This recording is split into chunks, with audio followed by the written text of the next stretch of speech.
stop, tu roules sur le boulevard BD, cet album est fait pour toi. Dossier Michel Vaillant, tome 17, les 100 ans du Mans. Les dossiers Michel Vaillant fêtent le centenaire de cette course mythique. Comme à chacun de ces recueils, l'équipe rédactionnelle des éditions Graton n'a pas lésiné sur les moyens, les sources de documentation, les interviews, les reportages et les plongées dans l'univers fabuleux de la famille Vaillant. 4 journalistes spécialisés dans le domaine automobile, Laurent Beauvalet, Christophe Bourgeois, Jean-Philippe Doré et Guillaume Nédélec, se sont donc consacrés à rassembler en 15 chapitres l'histoire de ce circuit né des rêves de Georges Durand en 1905.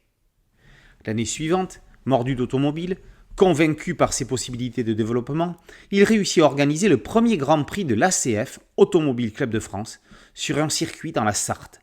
Nous sommes le 26 juin 1906. Le départ est donné.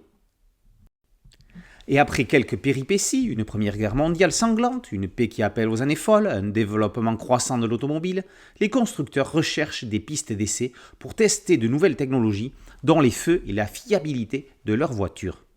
C'est ainsi qu'en octobre 1922, le tout nouveau ACO, Automobile Club de l'Ouest, ex-ACF, annonce que les 26 et 27 mai 1923 se déroulera une course d'un caractère nouveau. Les 24 heures du Mans sont nées. Que la légende commence. Le 10 août 1923, à Nantes, une autre naissance, celle d'un homme dont la vie va être synonyme de 9e art et de course automobile, Jean Graton.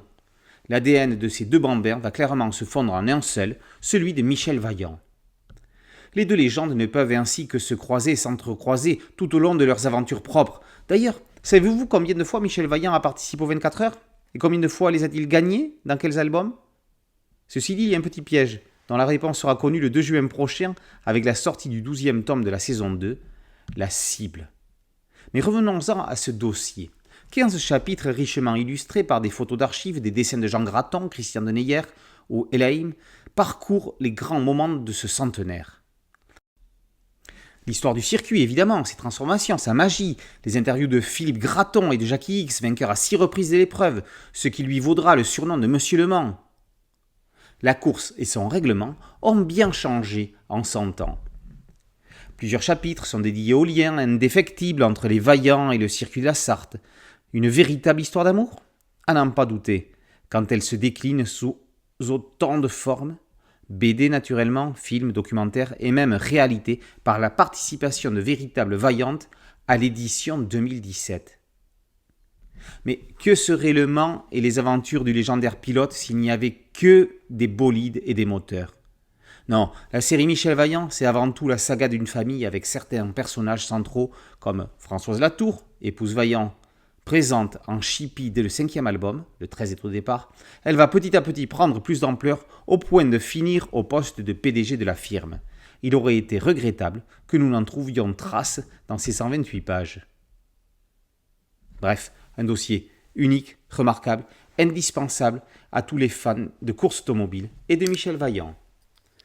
Dossier Michel Vaillant, tome 17, les 100 ans du Mans, est paru chez Graton Éditeur. Merci à mon ami Thierry Ligaud pour cette chronique. Boulevard BDC, un site dédié, un podcast audio et une chaîne YouTube. Merci de liker, de partager et de vous abonner. A très bientôt sur Boulevard BD. Ciao.